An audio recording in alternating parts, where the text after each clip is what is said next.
라헬의 이야기와 레아의 이야기를 성경을 읽어서 사전에 알고 있어야 오늘 우리가 나누는 말씀이 쉽게 전달이 되겠습니다. 그렇게 다 사전에 알고 계신 걸로 전제하고 얘기를 진행하겠습니다. 어제 우리는 야곱과 라헬의 삶을 우리가 살펴보았는데요. 이 결혼의 과정에서 레아는 참으로 생각지도 않게 아버지가 그렇게 등을 떼미는 바람에 자신이 상상치도 못하는 그런 자리에 가서 그렇게 야곱의 아내가 되어서 삶을 그렇게 시작을 했습니다. 그래서 사실 라헬도 대단히 어려운 인생을 살았는데요. 야곱과의 갈등도 많았습니다. 그래서 그 야곱과 라헬과 그 레아의 그 갈등 속에 이어진 삶을 우리가 참으로 그 인생을 우리의 인간적인 이런 면에서만 살펴본다면은 레아는 분명히도 참 불행한 인생을 살고만 여자가 되고 말았다 하는 생각이 들지만 사실 이 배후에는 아브라함과 이삭과 야곱과 그리고 요셉으로 이어지는 그 삶을 통하여 하나님께서 계획하시고 있었던 그런 하나님의 놀라운 뜻이 진행되고 있는 그런 삶들이었다라고 생각을 하고 저들의 인생을 바라보면 우리는 또 다른 한 면을 우리가 보게 되는 것입니다. 하나님의 계획이란 것이 그냥 한 개인을 향한 그런 계획이 아니었습니다. 전 인류의 구원에 대한 하나님의 원대한 계획을 아브라함과 그 후손들을 통하여 이루시겠다는 하나님의 강력한 의지가 들어있는 그런 계획이었으므로 그런 계획에 동참하게 되는 모든 사람들의 인생은 그 관점에서 우리가 다른 면을 우리가 볼 수가 있어야 하겠습니다. 야곱과 라헬 그리고 또 레아의 이야기를 우리가 읽고 생각할 때도 이런 관점에서 하나님께서 저들의 삶을 이끌어 가시며 저들의 삶을 쓰임받게 하는 관점에서 우리가 살펴보도록 그렇게 하겠습니다. 사실 우리가 레아의 인생의 그 인생사를 볼 때는 너무나도 억울하고 가슴 아픈 그런 인생을 살고 만 것으로 그렇게 우리가 보기가 쉽습니다. 왜냐하면 아버지 라반의 욕심에 이용된 가정의 맏딸로 자신의 인생이 시작된 것이니까요. 사실 라반은 그 야곱의 노동력을 통해서 그 당시에는 대단히 그 노동력이 한 가정이나 한 가문의 경제력을 이루고 또 무력을 가지고 자신들의 그 안전을 유지하는 데 대단히 필요한 것이 노동력입니다. 그러니까 야곱을 그런 노동력의 그런 귀한 자원으로 라반은 보고서 그렇게 사용하기 위해서 자신의 딸 레아를 들여보내고 그리고 또 라헬을 들려보내는 그런 일을 한 것입니다. 사실 그렇게 했던 라반은 그 계획대로 성공을 합니다. 야곱의 말을 빌리면 이 야곱이 이렇게 라반에게 떠나면서 한 말이 있습니다.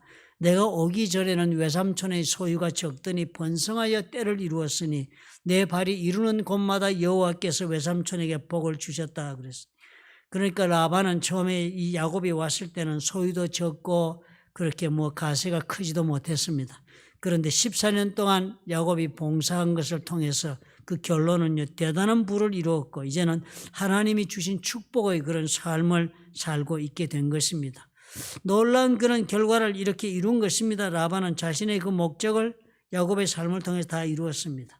그러니까 라반이 자신의 목적을 이루기 위하여 두 딸 레아와 야곱을 적절하게 잘 사용을 했고 그리고 또 그런 라반과 야곱의 사이에서 이 레아는 무척이나 힘든 인생을 살았던 것입니다. 만약에 이 이야기가 하나님의 계획과 관계가 없는 이야기로 끝이 난다면 레아는 불행했던 한 여인으로 끝나는 것으로 좋겠을 것입니다. 인간의 가장 기본적인 삶의 조건인 부부 관계에서조차 레아는 원하는 삶을 누리지도 못했고 또 외부의 그런 거부할 수 없는 그런 힘에 밀려서 자신의 인생을 스스로가 선택한 것이 아니라 남이 설정해 준 그런 입장 속에서 자신의 인생을 살고 말았습니다. 그 동생 라헬은 레아와는 다르게 자신들의 선택이 있었고 기대가 있었던 삶을 살았습니다. 그래서 인간적인 그런 행복을 추구하는 삶을 살았지만 레아는 그러하지 못했지요.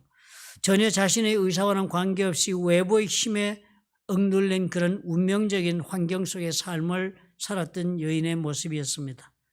라헬은 시작부터 야곱이라는 사람과 인간적 사랑의 그 대상과 함께 처음부터 끝까지 인간적인 삶을 추구하는 데 부족함이 없었지만 레아는 고뇌하면서 살았습니다.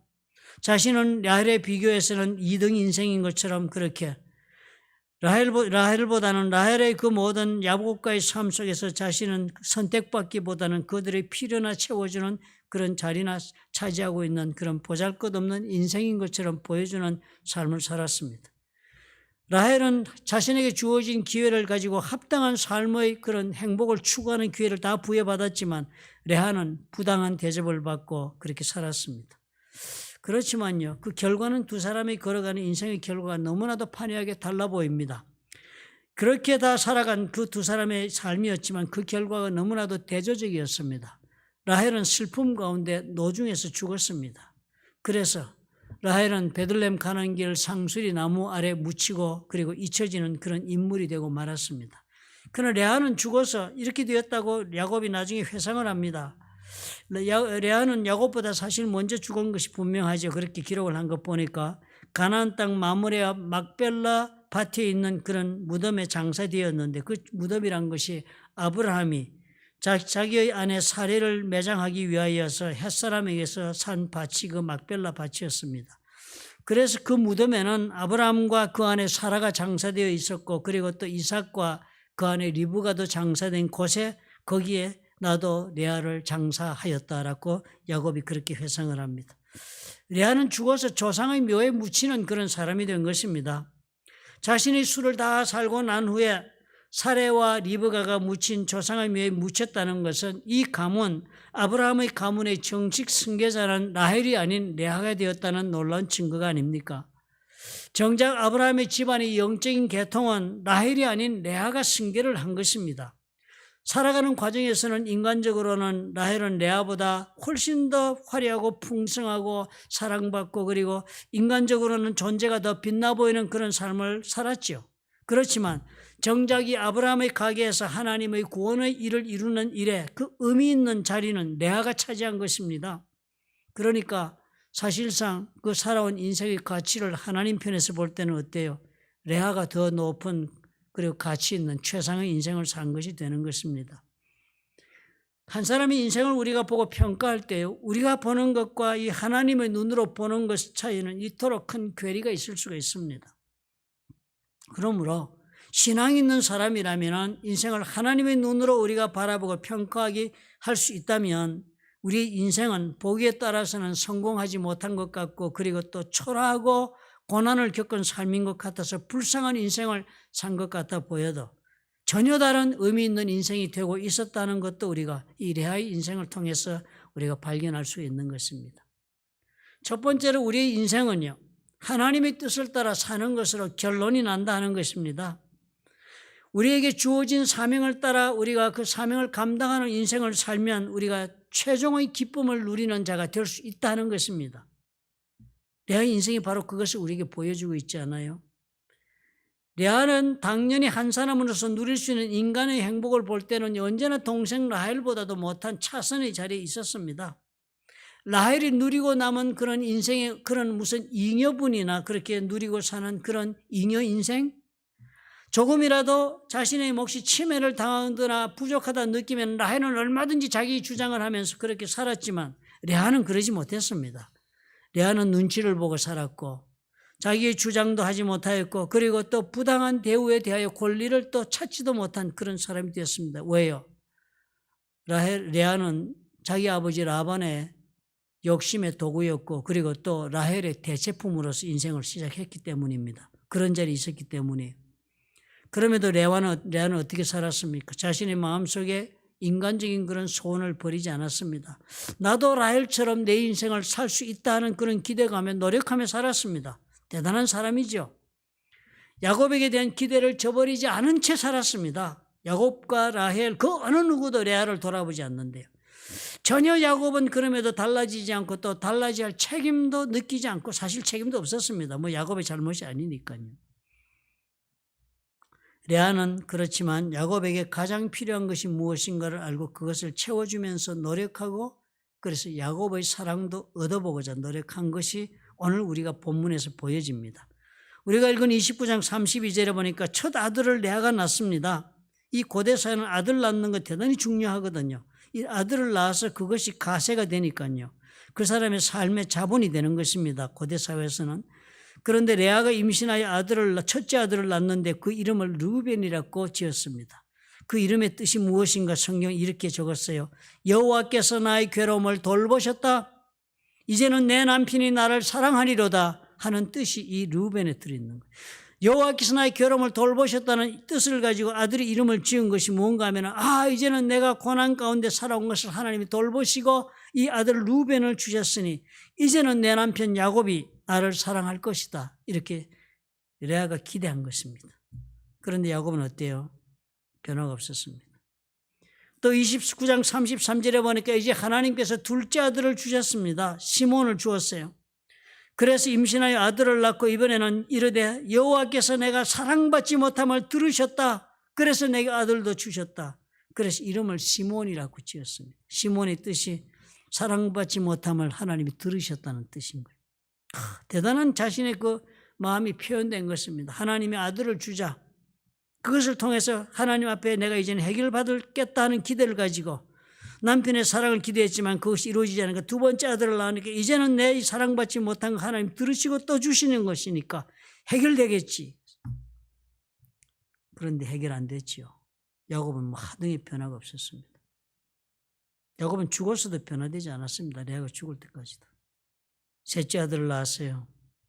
또 임신하여 아들을 낳고 이르되 내가 그에게 새 아들을 낳았으니 내 남편이 지금부터 나와 연합하리로다 하여 그 이름을 레위라 지었습니다. 새 아들까지 낳아 주었으니까 이제는 야곱이 알겠지.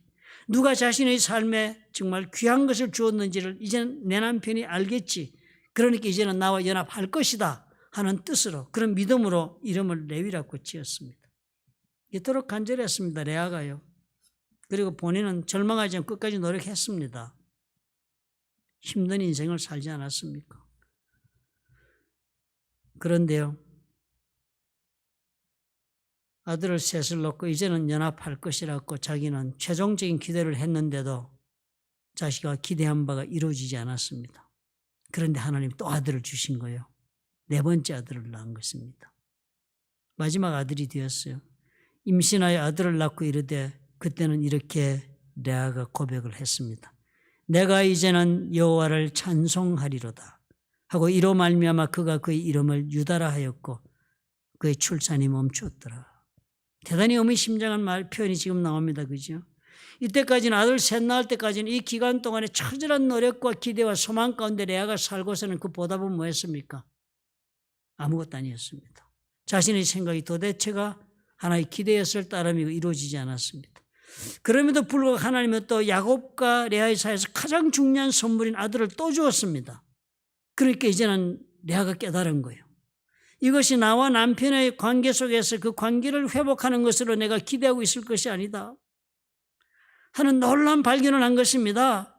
하나님께서는 지금 나에게 이 세상 사람들이 갈망하고 있는 모든 갈망하고 있는 것을 주고 있는 가장 복받은 여인이 지금 되도록 하나님이 역사하고 있지 않는가라는 자신의 실제의 모습을 발견한 것입니다. 자신의 축복이라는 것은 하나님의 손에서 와서 하나님이 주시는 것으로 나의 복이 되는 것이고 나의 인생에 의미 있어지는 것이 야곱에게만 있는 것이 아니라는 것을 깨달은 거예요. 나의 인생의 해답이 지금 여기에 또 오고 있다는 깨달으니까 이제 그제서야 그 주신 선물인 유다라는 아들을 얻고서는 네 번째는 내가 이제는 여호와를 찬송하겠다는 그런 표현을 한 것입니다.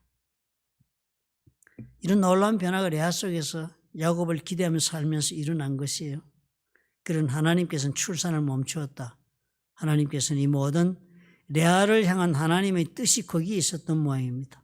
그러니까 하나님이 이제는 레아로부터 아이들을 낳는 일을 멈추고 하나님께서 레아의 인생의 길을 또 전개해 나가시는 일이 일어난 것입니다. 레아는 넷째 아들을 얻고부터는요, 결코 야곱에게 인생을 걸고 투정하고 불행해하며 2등 인생이라는 패배의식에 그렇게 더 이상 머물지 않고 산 것입니다. 하나님이 계신다. 그리고 내 삶에는 하나님의 놀라신 계획이 있다. 그리고 그 하나님을 찬송하며 사는 사람으로서 레아는 자기 자리를 발견한 것입니다. 우리는 과연 무엇으로 오늘 살고 있습니까? 내가 원하는 것이 이루어지는 재미로 우리가 살고 있나요? 아니면 내가 원하는 것을 이루어야겠다는 그런 기대 속에 오늘을 살고 있습니까?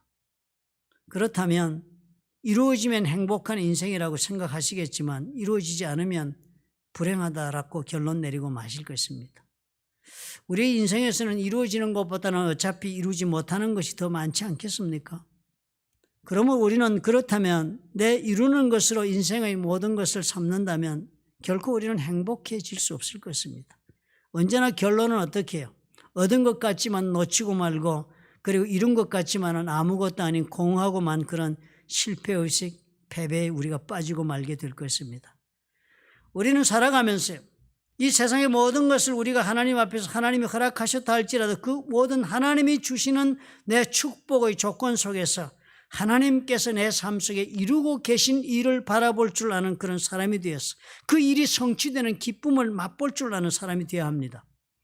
그래야만 우리 삶 가운데 참으로 우리 하나님께서 주시는 그 복으로 인한 그리고 의미 있는 인생에 대해서 만족이 있고, 그래서 만족이 있으므로 행복할 수 있는 그런 삶이 될 수가 있는 것을 우리 레아를 통해서 우리가 보지 않습니까?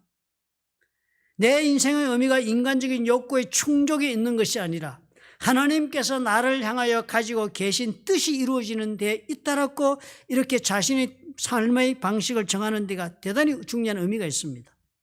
그러므로 내가 오늘 정말 사는 것이 힘들다, 내가 정말 사는 것이 고뇌에 가득 차고 내가 실패한 인생을 살았다, 아무도 더 좋은 것이 내 삶 속에 이루어질 것이 없다라는 이런 생각이 들거든요.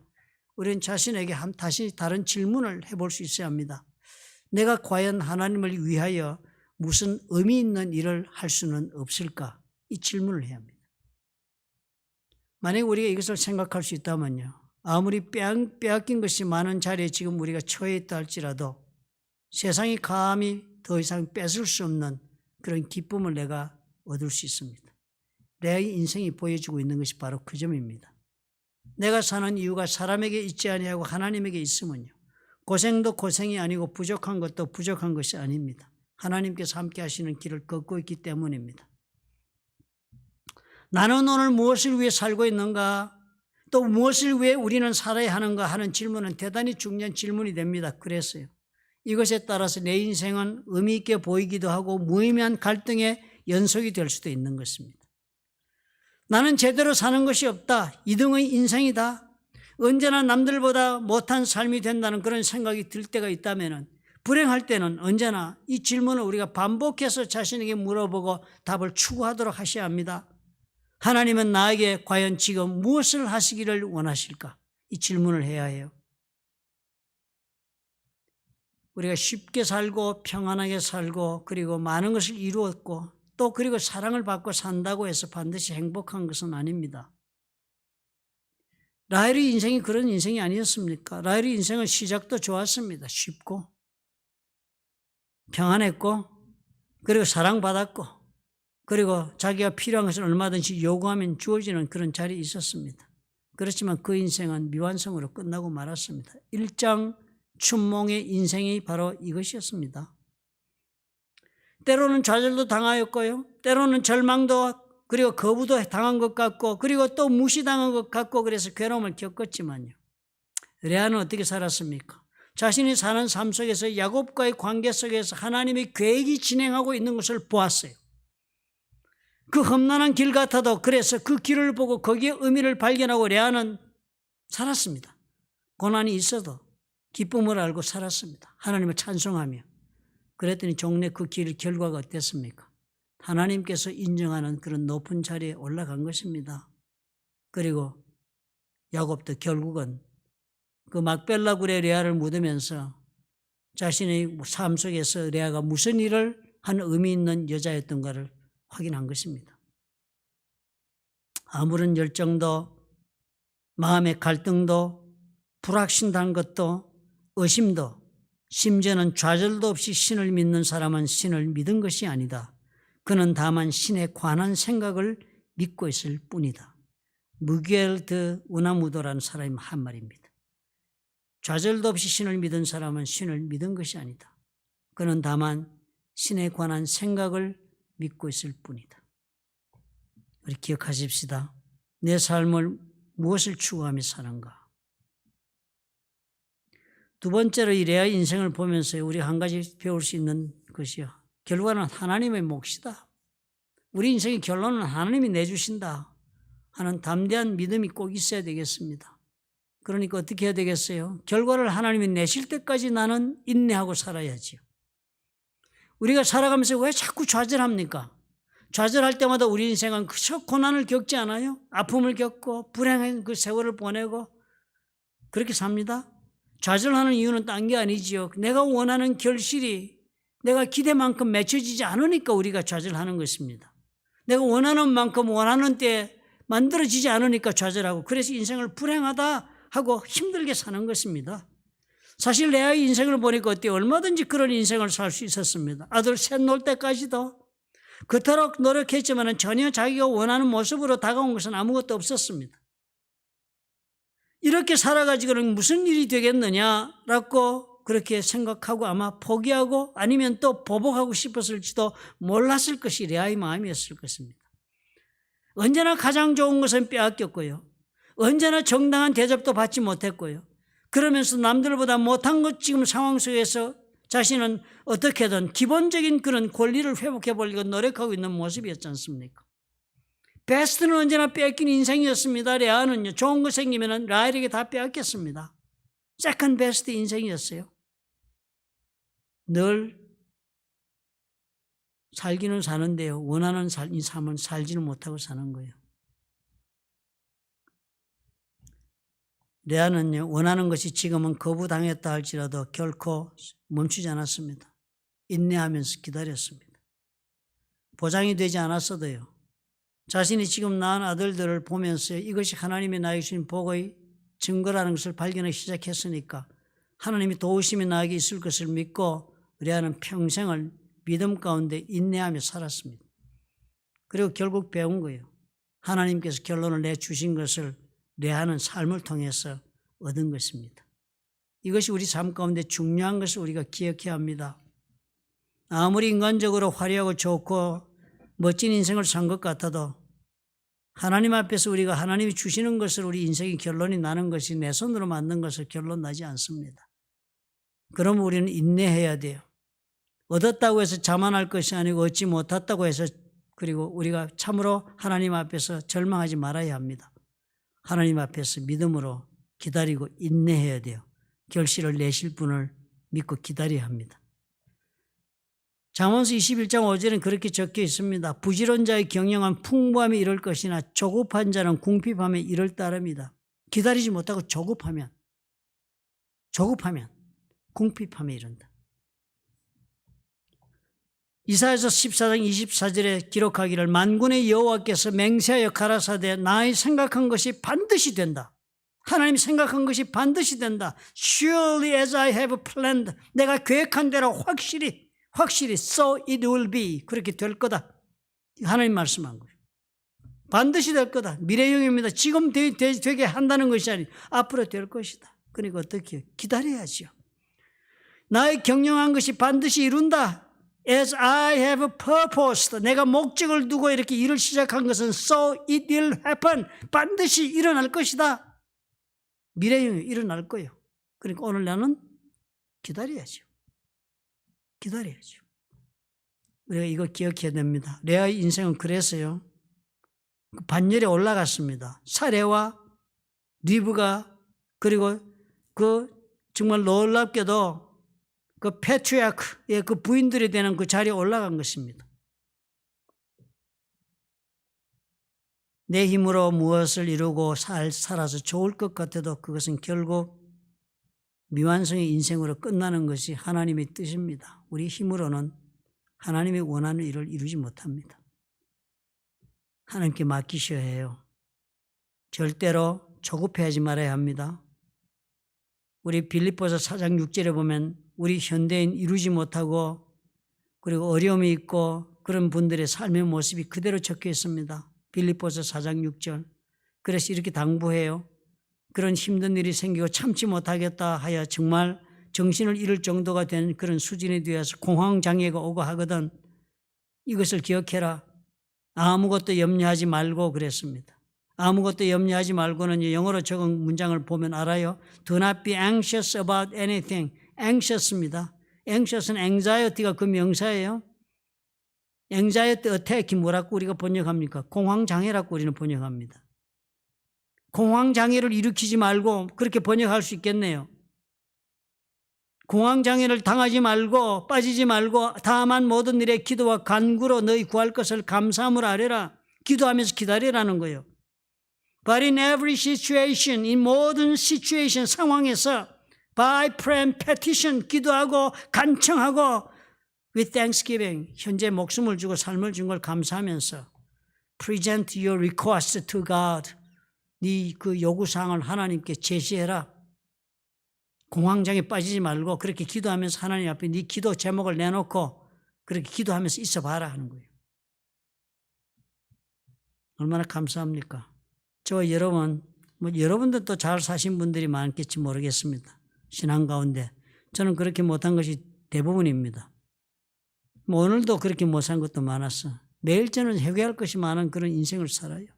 내 뜻대로 살고자 몸부림치고 언제나 하나님의 뜻 앞에 내 자신을 복종시킨 것 같은데 돌아보면 또 내 생각이고 내 뜻이. 회개가 많습니다. 그러니까 나도 당연히 anxious해지는 거예요. 하루하루가 바빠지는 거예요. 점점 더. 오늘 말씀 보면 제가 그런 생각했습니다. 그렇다. 내 아이 이 자세를 우리가 얻지 못한다면 아무것도 우리 삶 가운데 하나님께서 이루시는 그 영광을 볼 수는 못할 것이다.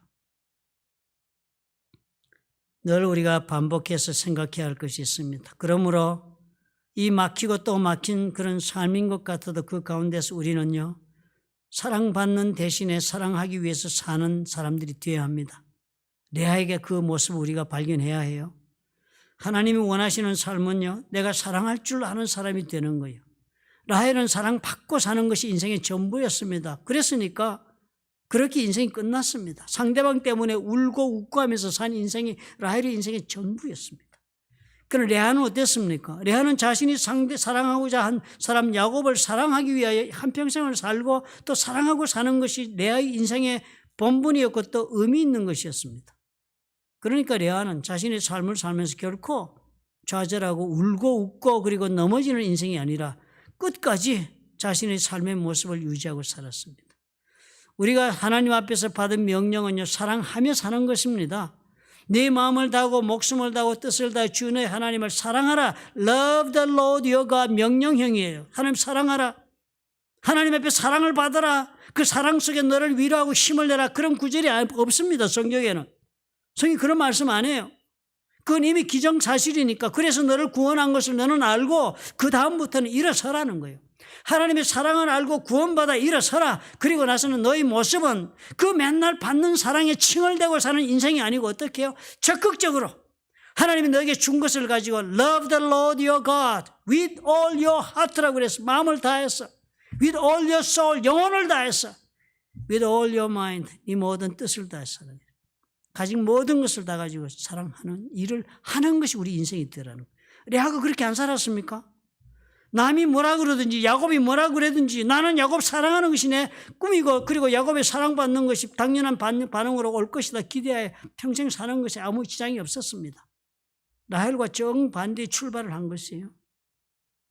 둘째 명령도 내 이웃을 사랑하랍니다. Love your neighbors as yourself. 사랑하는 것으로 당신의 인생을 만들어라고 하나님 우리에게 명령하시는 거예요.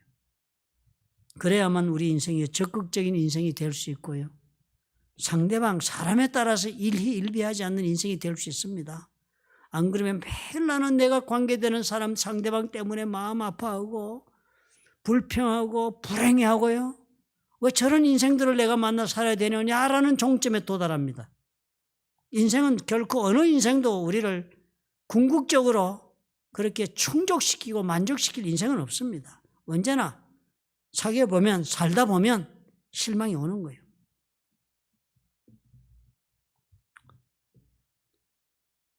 그러므로 나를 사랑해 준다는 것으로 상대방의 인생을 걸지 마십시오. 내가 사랑하기 때문에 나는 이 사람을 선택한다, 내 인생을 건다 이렇게 사십시오. 그것이 하나님이 원하는 삶의 모습입니다. 레아 상실한 것 같고 강요받아 슬프게 살고만 인생 같았지만 그런 운명적 조건이요. 레아의 이 삶의 자세 때문에 레아를 꺾지 못했습니다. 언제나 나는 1등이 되지 못한다, 2등의 자리에 있다는 그 생각은 자신의 생각일 뿐이었지 하나님은 결코 레아를 그런 존재로 보지 않으셨습니다. 결국 하나님은 그 귀중한 하나님의 계획의 역사를 누굴 통해서 진행했습니까? 레아였습니다. 라헬은 그 열에 들지도 못했습니다. 아들 낳은 숫자를 비교해 보십시오. 그리고 또 그리스도는 누구의 아들에서 나왔습니까? 레아가 낳은 아들 유다에게서 그리스도가 왔습니다. 하나님은 레아를 손을 들어주신 거예요. 내가 아무리 모자란다 싶어도요, 그래도 인내하는 사람이 겸손한 사람이에요. 겸손한 사람이 그게 중요한 것입니다. 정말 겸손하다는 건 내 자신의 무가치를 인정했기 때문에, 그래서 내 자신을 버리는 것이 아니고요, 내 자신의 무가치함을 인정했기 때문에 하나님 앞에서 내 자신의 인생을 맡기고 그리고 자신감을 가지고 일어서는 사람이 겸손한 사람인 것입니다. 그러니까 그런 사람이 인내하고 살고 참고 살 수 있고 그러면서도 계속 사랑하며 살 수 있죠. 안 그러면 못 삽니다. 겸손하면요, 하나님이 반드시 결론 낸답니다. 베드로전서 5장 6절이에요. 인내하고 끝까지 자신을 하나님 앞에서 가치를 버리지 말고 살면요, 그게 겸손의 자세고요. 그렇게 살면 베드로전서 5장 6절에 보니까 이렇게 말씀합니다. 그러므로 하나님의 능하신 손 아래서 겸손하라. 때가 되면 높이시려. 때가 되면 높이신다는 거예요. 겸손하라. 지금 겸손하면서 힘드는가? 지금 겸손하면서 정말 아픈가? 지금 겸손하면서 너무 슬픈가? 그래도 끝까지 인내하고 참아라. 때가 되면 하나님이 어떻게 해요? 높이신다. He may lift you up in due time. due time이니까 하나님이 정한 때네요.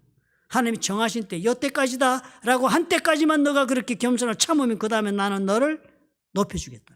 사람들 앞에서. 너를 무시하던 사람들 앞에서. 너를 비웃던 사람들 앞에서. 너에게 등을 대고 돌아서면서 입을 삐죽거리던 사람들 앞에서. 그런 사람 앞에서 하나님께서 어떻게 해요? 나를 높여주신다는 거예요.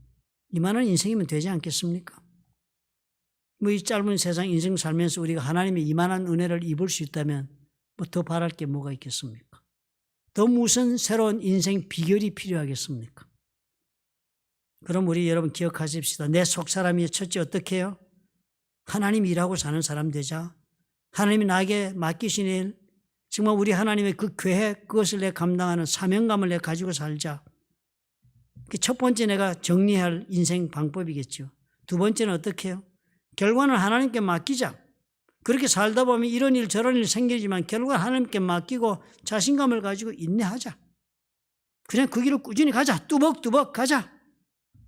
그래 가면서 사는 내 모습이 어째야 한다고요?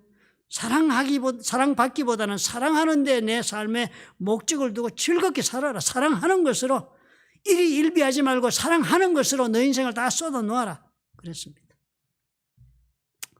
이제 코로나 끝나거든 여러분. 그러면 교회 오실 때요, 그렇게 오셔야 해요. 교회 오시면서요, 오늘 가서 교회에서 내가 사랑받아야지 이런 기대는 버리시고 오히려 오면서 이렇게 생각하세요. 오늘 내가 교회 가면 내가 누구를 사랑해 줄까? 낯선 교회 여러분 찾아오시게 되거든요. 우리 교회 오시거든. 여러분 그런 생각 가지고 오세요. 오늘 이 교회 가가지고 내가 누구를 사랑해 줄까? 이 생각 가지고 우리 교회 오십시오. 그렇게 오셔야만 우리 교회의 목회 방향과 일치하겠습니다. 그렇게 우리가 살 수 있다면 결국은 우리가 행복한 성공자가 되지 않겠습니까? 유명한 바이올리니스트 니콜로 파가니니 여러분 아시죠? 음악 좋아하시는 분은 이분의 음악을 다 들었고 알고 있을 것입니다. 1840년에 죽었으니까요. 19세기 인물이지만 뭐 바이올린 음악은 파가니니 것을 연주하지 않은 바이올리니스트로서 인정받기 어렵습니다. 역사상 가장 유명한 바이올리니스트예요. 이 사람이 가지고 있는 바이올린은요, 그때 사업가가 이 사람에게 하나 바이올린을 제공을 했는데요. 그 제공한 바이올린이 우리가 요즘 알고 있는 유명한 바이올린은 구아라넬이라는 바이올린을 가지고 연주를 했습니다. 그래서 이 사람은 자기 바이올린을 가지고서 연주하면서 이 바이올린에 별명을 지었어요. 캐논 바이올린이라고. 연주할 때 캐논이니까 대포 소리잖아요. 대포 소리를 낼 수 있는 그런 바이올린, 격정적인 연주를 가능하게 해주는 그런 바이올린이라고 자기가 자랑하며 이 바이올린을 가지고 연주를 하고 살았습니다. 거장이죠, 그죠? 그런 사람입니다. 연주할 때마다 이거 가지고, 이거 뭐 지금 가격으로 따지면 몇백만 불. 지금은 이 바이올린, 이 사람 쓰던 바이올린을 죽으면서 이탈리 제노아 시리에다 헌납을 했답니다. 그럼 거기 가서 있는데 국보급 유물이래요. 그래 간혹 무슨 특별 행사 때만 연주를 하고, 일주일에 한 번인가요? 한 달에 한 번인가 바이올린을 계속 연주 안 하면 이것이 그다음에 기능이 떨어진답니다. 그래서 한 번씩 내서 그 시청 직원이 와서 연주를 한답니다. 그럼 또 집어넣어 놓고. 그런 바이올린을 가지고 이제 니콜로 파가니니가 연주를 하며 살았는데 어느 날 오페라 하우스에서 매진 사태를 이룬 공연을 하게 된 날인데요. 무대에 나가서 가만히 보니 파가니니가 지금 심각한 문제가 생긴 것을 즉각적으로 깨달은 거예요. 자기 바이올린을 안 가지고 엉뚱한 다른 사람의 싸구려 바이올린을 들고 나온 것입니다. 그런데 일은 어떻게 됐어요? 벌써 사람들은 막 일어나서 기립박수 치고 있고 그리고 막 연주회를 지금 시작하게 되었으니까 일이 낭패지요. 자기 손에는 지금 바이올린이 엉뚱한 것이 와 있으니까. 너무 당황했습니다. 그렇지만 선택의 여지가 없어서 그대로 이 파가니니는 아무 생각 없이 그럼 연주하자 그러고 연주를 했습니다. 그랬는데 그날 놀랍게도 파가니니가 일생일대 최고의 연주를 한 그런 반응을 얻은 거예요. 막 사람들이 난리가 났습니다. 연주가 끝난 후에. 그러자 이 파가니니가 다른 함께 공연한 연주자에게 자신의 심경을 이렇게 털어놓았습니다. 오늘 나는 음악가로서 나의 일생 동안 가장 중요한 교훈 한 가지를 배웠다. 나는 나의 음악은 내 바이올린에서 나오는 줄 알았었다. 구하라네리 바이올린이 그 훌륭한 바이올린이니까 거기에서 나오는 줄 알았다. 오늘 내가 배운 것은 음악은 내 바이올린에서가 아니라 나의 속으로부터 나온다는 사실을 배웠다. 엄청난 발견을 했다 하지 않습니까? 그렇지 않아요, 여러분? 저와 여러분의 인생은요, 우리 바깥에, 내 바깥에 있는 것으로 내 인생이 결정되게 하여야 할 필요가 전혀 없습니다. 내 바깥에 있는 그 바이올린이 파가니니 음악을 결정짓지 못하듯이요. 우리 바깥에 있는 삶의 조건이 우리를 결론내지 못합니다. 그리고 그렇게 결론내도록 하지 말아야 합니다. 나의 모든 소유나 나의 남편이나 나의 아내나 나의 직업이나 나의 성취나 학력이나 재산이나 이런 것들로 내 인생이 결론나는 것이 아니란 말입니다. 우리 인생은 무엇으로 결론난다고요? 내 속에 들어있는 것으로 결론납니다. 내 속에 무엇을 그럼 여러분 품어야 하겠습니까? 오늘 내 아를 보니까요. 이거 품으면 되겠네요. 사명감 품고 믿음을 품고 인내하고요. 그리고 주는 사랑을 품고 살면요. 하나님께서 놀라운 레아의 인생을 통해서 역사하시고 하나님이 계획을 진행하셨던 것처럼 저와 여러분의 삶 속에서도 역사하시고 계획을 진행하실 것입니다. 이것이 우리의 신앙입니다. 이 믿은 대로 될지어다 우리 하나님께서 저와 여러분에게 레아의 이 모습을 보면서 이런 놀라운 삶의 반전을 이 코로나 끝나면 반드시 주실 것을 믿습니다. 믿으시면 아멘 하십시다. 아멘. 찬송가